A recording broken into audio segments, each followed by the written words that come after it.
Bonjour à tous. Aujourd'hui, nous allons voir donc la glande thyroïde et le mental, donc en lien avec l'émotion. Alors, vous savez tous que dans les problèmes de glande thyroïde, nous pouvons être en hyperthyroïdique ou en hypo. Alors, l'hyper, bah, c'est quand elle fonctionne trop vite, et l'hypo, c'est quand elle fonctionne trop lentement.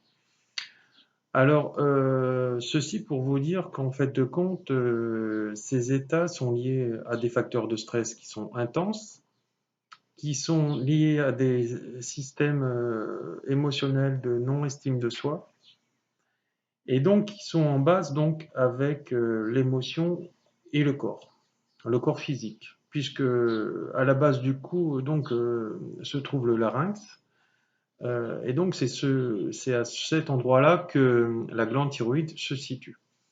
Alors celle-ci en fait contrôle la relation donc avec la gorge, la nuque, la mâchoire, les oreilles, la voix, la trachée et les bronches. Donc c'est un carrefour qui est principal et qui est lié au deuxième chakra énergétique du corps, puisque donc le premier est le coronal, donc au-dessus, le deuxième est le troisième œil, et le troisième, donc le chakra de la gorge.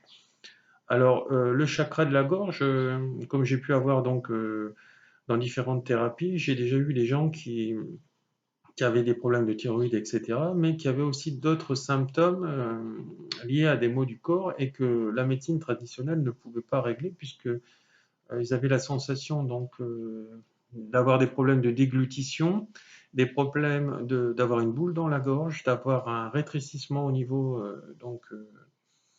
en fait du tube digestif à cet endroit-là. Et quand ben, ils avalaient, ben, ils avaient du mal, hein, ça avait du mal à descendre. Des angines à répétition, même quand c'est pas la saison.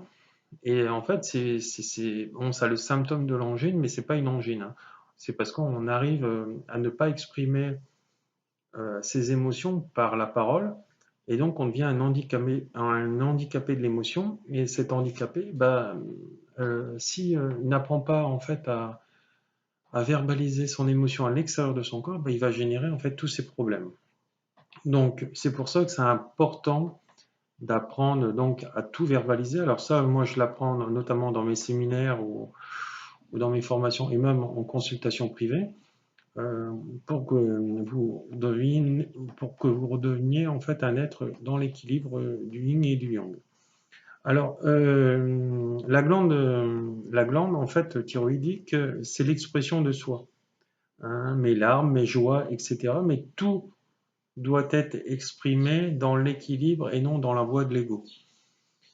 C'est absolument nécessaire puisque si c'est verbalisé en crachat vers l'autre, en haine, etc., celle-ci va venir s'impacter aussi dans d'autres maux du corps, notamment les points de côté. Vous avez vu que quand vous jetez en fait toute cette colère vers l'autre, le premier à avoir été impacté, c'est vous-même. Voilà. Alors, la glande thyroïde, en fait, elle règle aussi donc la température du corps. On a pu voir que l'hyper, bah, forcément, va créer de la chaleur, hein, par un épuisement, hein, donc beaucoup, donc je suis dans un fort stress, etc. Donc ça me crée donc un épuisement. L'hypo, elle va par contre créer l'inverse, donc le froid, donc un ralentissement, euh, en fait, des fonctionnements du corps. Alors, donc celle-ci agit comme un thermostat, ce qui se, donc par rapport à ce qui va se passer donc à l'intérieur et s'adapte à l'extérieur. Voilà. Donc c'est important. Donc c'est pour ça que c'est important, comme je vous disais, donc les paroles de les verbaliser, puisque l'intérieur verbalise l'extérieur, mais aussi l'inverse. L'extérieur verbalise aussi l'intérieur. Donc quand on est dans cette forme d'équilibre de données pour recevoir, donc c'est pour ça, c'est important de poser en fait tous ces mots dans cet équilibre de compréhension de soi et des autres, etc., justement pour que vous soyez entendu par rapport aussi à vos besoins, à vos attentes, et vice-versa. Avec l'autre, c'est pareil. Donc, on en revient toujours à la même chose, au 8 infini, hein, qui part, me revient, et me revient, repart. Voilà. Une relation, quand elle doit être nourrie comme ça. Alors, donc, elle s'adapte en fait toujours à mon extérieur. Pourquoi? Puisque si mes parents, par exemple, ne m'ont pas appris à verbaliser, à ressentir, à donner de l'amour, à en recevoir, etc., bah, j'aurais aussi beaucoup de mal à en donner. Donc, c'est pour ça que souvent, je fonctionne sur une béquille par rapport aussi à toutes mes émotions, hein, à condition que, bien sûr, quand on fonctionne comme ça, c'est parce qu'on n'a pas compris. Hein, arrivé à un moment, on ne s'est pas rebellé, on n'a pas dit non, moi, après tout, j'ai pas ça dans ma vie, mais je le ferai pas vivre à mes enfants. Donc, à partir de là, voilà, par exemple, si un enfant voit sa mère s'alcooliser, il dit non, moi, je ne boirai jamais d'alcool. Et ça fonctionne.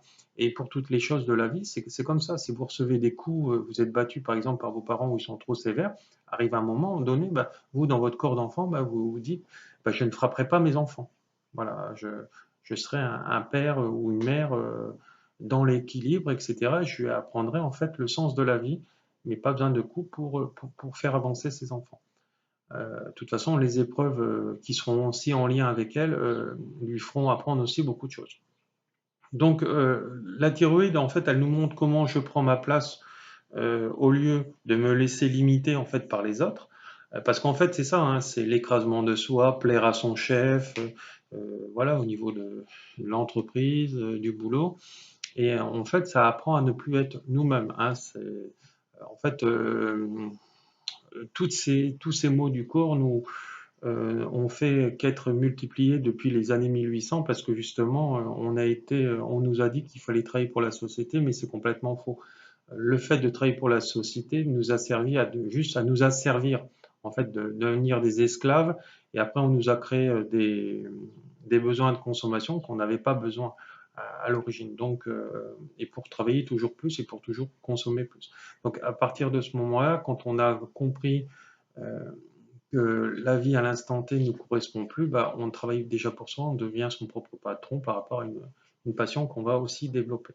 Donc ça, c'est un autre sujet, j'en ai parlé dans d'autres vidéos, mais c'est important si vous voulez prendre votre place dans cette société, il faut apprendre à faire ce que vous voulez et non travailler pour l'autre. Donc, si en fait je me limite par l'autre, en fait je limite en fait ma place en fait dans cette société, dans ce monde qui appartient aux autres, mais qui m'appartient pas en fait, hein, puisqu'on me demande de calquer toujours l'autre. Donc elle réagit aussi quand j'ai le souffle coupé, hein. Souvent on a le souffle couplé par rapport à une humiliation qu'on va recevoir, une critique, un jugement, et non un discernement. Euh, voilà, donc quand on a le souffle couplé, et qu'on ne sait pas verbaliser dans l'équilibre, on génère en fait un conflit à l'intérieur de nous et donc ça vient se matérialiser, notamment au niveau de la glande thyroïde ou au niveau de l'estomac. On va avoir problème de digestion notamment, le ventre ballonné, etc. Voilà. Euh, donc à partir de ce moment-là, si on laisse faire l'autre, je suis impuissant. Je ne peux pas, je peux pas en fait me taire. Donc forcément, je déclenche par exemple une boule dans la gorge et donc j'ai un problème de déglutition, ce qu'on disait tout à l'heure. Je deviens rigide, donc je refuse de m'exprimer. Donc il y a une communication qui devient conflictuelle et ce qui déclenche en moi soit de l'hyperthyroïdique ou soit de l'hypo. Voilà. À partir de ce moment-là, en fait, comment dire, euh, je ne suis plus moi-même, en fait, je suis l'autre. Et en fait, c'est ça le problème euh, de cette maladie, c'est je subis en fait ce que les autres vont dire sur moi, même si c'est pas la vérité. Voilà, donc ce qui est important de comprendre, c'est que je passe en fait à côté de mes vrais besoins. Euh, En fait, tout ceci est lié donc à un décentre énergétique. Donc je passe à côté de mes besoins face à une autorité qui est extérieure et qui me fait souffrir et qui ne me correspond pas. Hein, parce que je suis un être entier, je suis un être de vérité, dans la vérité. Et si je suis un être d'amour dans la vérité, je ne peux plus en fait travailler dans ces énergies-là. donc dans ces énergies, notamment le travail, le fonctionnariat, l'entreprise, etc. Parce qu'en fait, on va me demander de rentrer dans le rang, dans le moule, etc. Et vu que ça ne me correspond plus, bah, ça va me faire énormément souffrir. Voilà. Donc à ce moment-là, bah, si je reste dedans, je me sens en position en fait de soumission face à une autorité extérieure. Donc voilà, je peux en fait idéaliser les autres, euh, mais en fait, si je les idéalise et que ça me correspond pas, et si je veux avoir de l'avancement en me forçant, bah, ceci, par exemple, peut déclencher donc un cancer de la thyroïde. Voilà, donc ça me rend en fait inférieur, donc par rapport à toutes ces choses qui ne me correspondent plus. Voilà. Euh, donc les autres en fait deviennent un outil pour combler euh, mon être intérieur. Et voilà, donc à partir de ce moment-là, bah, soit je déclenche de l'hyper ou de l'hypo, et vu que je veux absolument trouver ma place ou avoir de l'avancement en fait dans cette société, bah, ça va générer une hyperthyroïdie ou une hypo, et donc ça va pas me faire avancer et ça va déclencher plutôt des maladies dans mon corps. Donc lorsque la thyroïde, par contre, est en harmonie avec moi, je me sens ouvert en fait aux autres, je suis à l'écoute, je suis peu influençable, et donc en fait je n'ai pas cette maladie. Donc tous les gens qui n'ont pas l'hyperthyroïdie ou l'hypo, en fait ce sont en fait des gens qui sont ouverts aux autres et qui ne laissent pas en fait la place aux autres dans la destruction de soi et dans leur jugement qui correspond en fait à leur propre jugement, à ces personnes qui critiquent. Voilà, donc j'ai ma place dans ma société et donc j'évolue convenablement en fait dans mon être intérieur. Je sais dire non quand c'est nécessaire.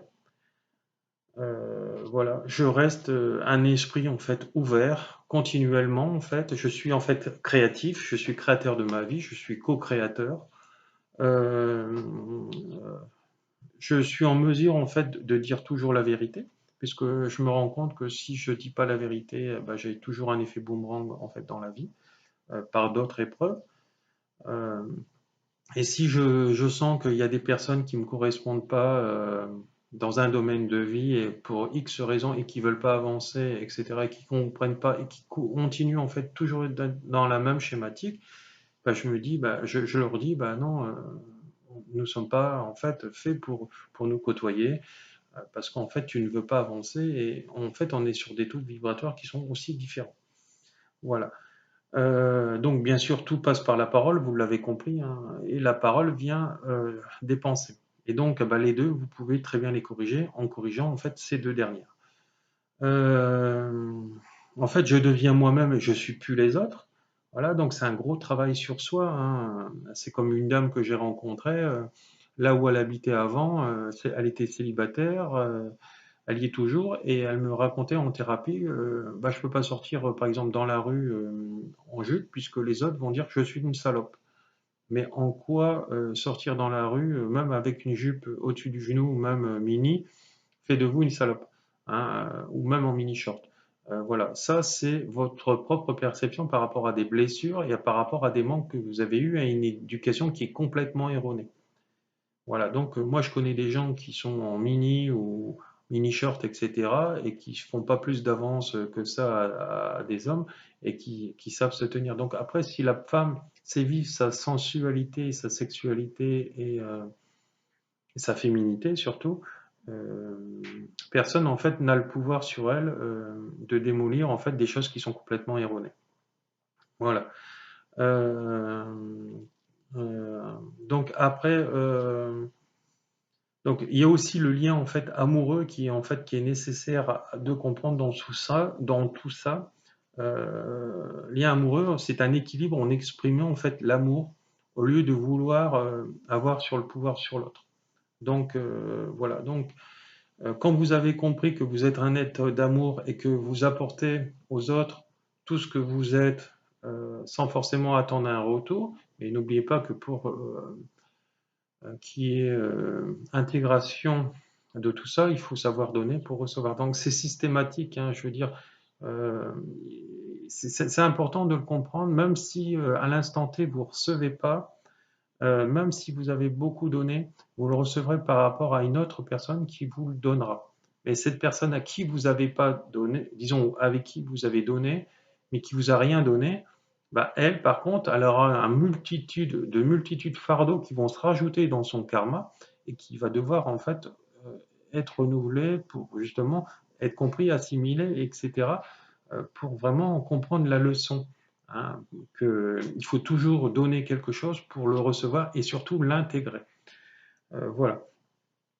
Donc l'amour, c'est en fait la clé des clés, et quand on est en fait un être d'amour dans la neutralité en fait de son être, euh, bah, après on attire à soi toutes des belles situations, des bonnes choses dans son boulot, etc. Mais euh, tant que comment vous voyez si vous fonctionnez bien ou mal, eh ben, regardez votre vie. Si votre domaine professionnel continue, et ça depuis des années, et continue encore à ne pas fonctionner, eh ben, c'est parce que vous vous comportez mal dans la vie avec les gens.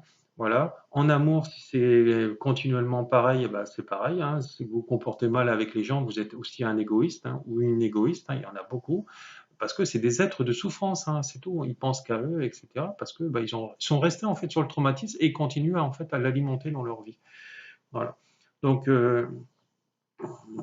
et à partir de ce moment-là, quand j'ai compris tout ça, bah, j'ai davantage en fait confiance en moi et à l'extérieur et à l'intérieur de moi-même.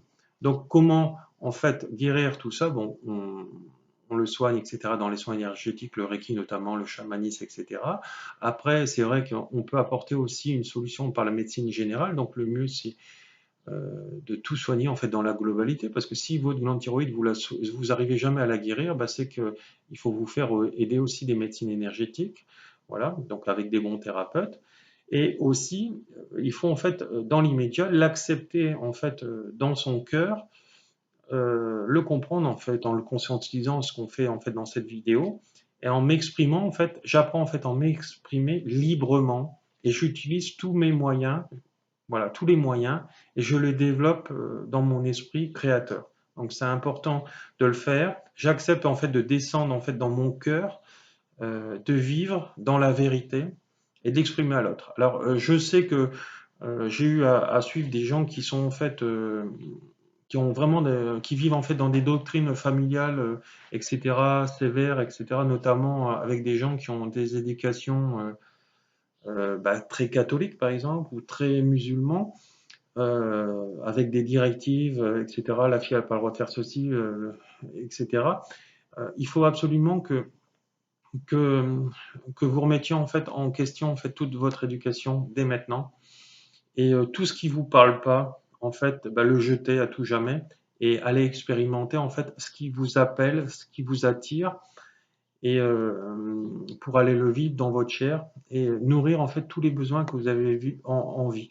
Alors si votre mère ou votre père vous a dit de ne pas faire ceci, pas faire cela, et que vous avez envie d'aller expérimenter, bah, c'est comme un enfant, hein, quand on lui dit ne mets pas ta main sur le gaz, tu vas te brûler, ça fait mal, tu vas voir des cloques, etc. Bah, tant qu'il ne l'a pas fait, il va continuer à le faire. Donc là, ah, je l'ai fait, bah, je ne remettrai plus ma main sur le feu. Bah, là, c'est pareil. S'il y a des choses qui vous appellent en fait dans ces domaines-là, et si ça peut dépasser la moralité de certaines personnes, bah, vous leur en parlez pas. Vous en parlez qu'aux gens qui font comme vous. Et si vous aimez ce que vous avez expérimenté, bah, vivez-le dans votre chair et puis restez le temps nécessaire dans lequel vous allez vivre ces choses. Et puis ça vous fera continuer à avancer et vous n'aurez plus en fait ces manques qui sont liés à ça, et pour plaire à papa, maman, je fais pareil que lui. Non, c'est faux. Hein. Donc, allez le vivre dans votre chair, expérimentez-le. De toute façon, même le Dalai Lama il le dit. Et puis, à partir de ce moment-là, vous saurez si c'est bien ou si c'est pas bien. Et puis, si vous êtes toujours, si ces choses-là doivent être faites, par exemple, avec votre partenaire de vie, etc., bah, soyez dans la vérité, et ce que vous êtes capable de donner, vous êtes capable aussi de lui apporter, hein, de prendre, de donner, et vice-versa. Donc, voilà. Donc, quand la relation elle est nourrie tout le temps comme ça, ce que je prends, je suis capable de lui donner, et vice-versa, bah, vous êtes en fait dans la vérité, et c'est comme ça qu'en fait les couples perdurent toute leur vie. Voilà, par l'échange, par la parole, etc. Voilà. Cette vidéo est maintenant terminée. Elle a été tournée en Bretagne, hein, où je suis parti faire donner des formations à des gens et des soins. Et voilà. Donc, si vous voulez me joindre, je suis toujours joignable. Vous aurez en fait sous cette vidéo toutes mes coordonnées, site internet, mes séminaires, mes stages, mes formations, mon numéro de téléphone pour des consultations aussi bien à distance qu'à mon cabinet. Et je me déplace aussi dans les régions quand les personnes me payent les frais de déplacement. Voilà. Merci, au revoir. Cette vidéo est terminée. Bonne journée.